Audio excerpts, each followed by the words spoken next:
দণ্ডবোধ রাজবংশী চুমকিস কিচেনত তোমরাগুলাক সকাকে স্বাগত। আবারও চলে আসলাম নয়া একটা রেসিপি নিয়ে। তো আজকে আমি তোমরাগুলার নগর শেয়ার করিম আমরা এখানের হাউসের খাবার হয়েছে অর্থাৎ ট্রেডিশনাল খাবার, সেটা হচ্ছে সেকা। মুই আজি বাঁধাকপির সেকা রাঁধিম শীতল দিয়ে, তাই সম্পূর্ণ ভিডিওটা দেখির অনুরোধ রইল। সেকা বানের জন্য এটি মুই নিছো একটা বাঁধাকপি। তো প্রথমে বাঁধাকপিটা কাটিয়ে আনিম। বাঁধাকপিটা দুই ভাগ করে নিছো, এটি মুই এক ভাগ রাখি দিম পরবর্তীতে রান্নার জন্য, আর এক ভাগ মুই এটি নিয়ে নিছো। তো খুব ভালো মতন করে এমন করিয়ে ঝুড়া ঝুড়া করে কাটিয়ে নিছো, দেখিলে পাবা হচ্ছেন। খুব ভালো মতন ধুইয়া রান্না করিয়ে নিম। আর এটি রান্নার জন্য অর্থাৎ সেকা রান্নার জন্য মুই এটি নিছো ভাতের ফ্যান অর্থাৎ ভাতের মার নিছো। ভাত রান্নার পরে যে ফ্যানটা বের হয় অর্থাৎ মারটা বের হয় সেই মারটা নিছো, মুই পরবর্তীতে ছেঁকায় ব্যবহার করি। আর এটি উখানা গিয়া কড়াই বসে দিছুং, কড়াইটা হালকা গরম করে নিছুং। আর খালি কড়াইয়াতে নিছুং এটি শীতল অল্পখানা শীতল মধ্যে দিয়ে ওলট পালট করে দিয়ে খালি খোড়াতে ভাজিয়ে নিম। তো অনেকে হয়তো জানেনও না যে উত্তরবঙ্গীয় শীতল কেমন করে বানিয়ে নেয়।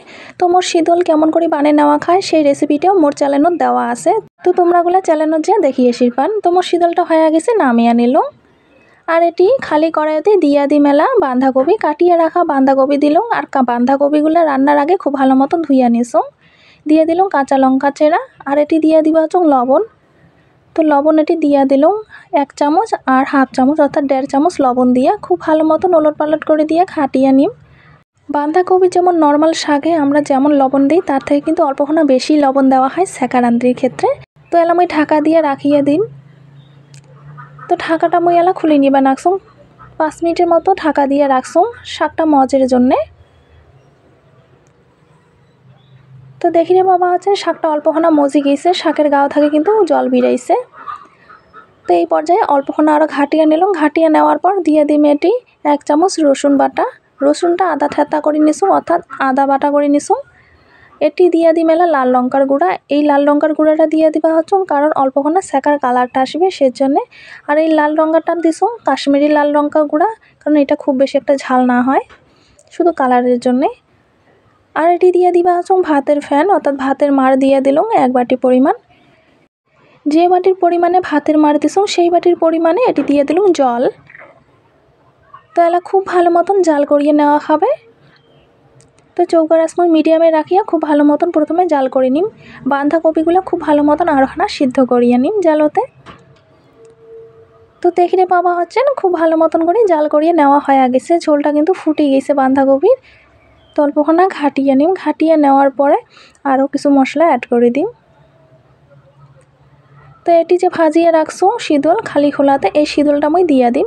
শীতলটা হাতত এমন করে গুঁড়ো গুঁড়ো করে দিয়ে দিবা যাতে সমস্ত শীতলটা খুব ভালো মতন করিয়ে গলিয়ে যায় আর বাঁধাকপি লাগিয়ে আসে স্বাদটা, এর জন্য মই এমন করে ভাঙিয়ে দিয়ে দিবা নাকছো। আর এটি দিয়ে দিম এটি হাফ চামচের অল্প কম খাবার সোডা অর্থাৎ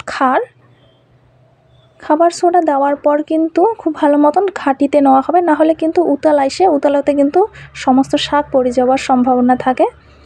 তো চৌকার সোডা দেওয়ার সময় অল্পখানা কমিয়ে দিবেন। কমিয়ে দেওয়ার পর খুব ভালো মতন করে এমন করিয়ে খাটিয়ে নেওয়া হবে। সোডা দেওয়ার পর 5 থেকে 7 মিনিটের মতো জাল করিয়ে নিম। তো 5 থেকে 7 মিনিটের মতো খুব ভালো মতন জাল করিয়ে নিছো। আর বাঁধাকপিগুলো কিন্তু একেবারে গলার মতো হয়ে গেছে, সোডা দেওয়ার কারণে কিন্তু গলি যায়। তো এটি মুই নিছুম ডালি ঘাটা দিয়ে মুই খাটিয়ে দিম। সেকাটা আরও ভালো গ্রেভি করার জন্য এমন করিয়ে ডালি ঘাটা দিয়ে অল্পখানা বাঁধাকপিগুলো থেতলাইয়া দিল। তোমরা চাইলে কিন্তু নাও দিবার পার, কারণ বাঁধাকপিটা কিন্তু সোডা দেওয়ার পর এমনিতেই গলি যায়। তো দেখলে পাবা হচ্ছেন মোর কিন্তু একদমই কিন্তু হয়ে আসিছে প্রায় রান্নাটা। এলা মই সব শেষে দিয়ে দিম ধনিয়া পাতা কুচি। ধনিয়া পাতা কুচি দিলে কিন্তু সেকাটা অন্যখানে একটা স্বাদ লাগে, ভাল লাগে বেশ। তো আমার রাজবংশী এবং কোচ রাজবংশীর একটা ঐতিহ্যবাহী খাবার হয়েছে সেকা। আর তার তারিখে পরে বাঁধাকপির সেকা, যেহেতু বাঁধাকপির সিজন চলিত হচ্ছে তাই কিন্তু সবার বাড়ি এই সেকাটা হয়ে থাকে।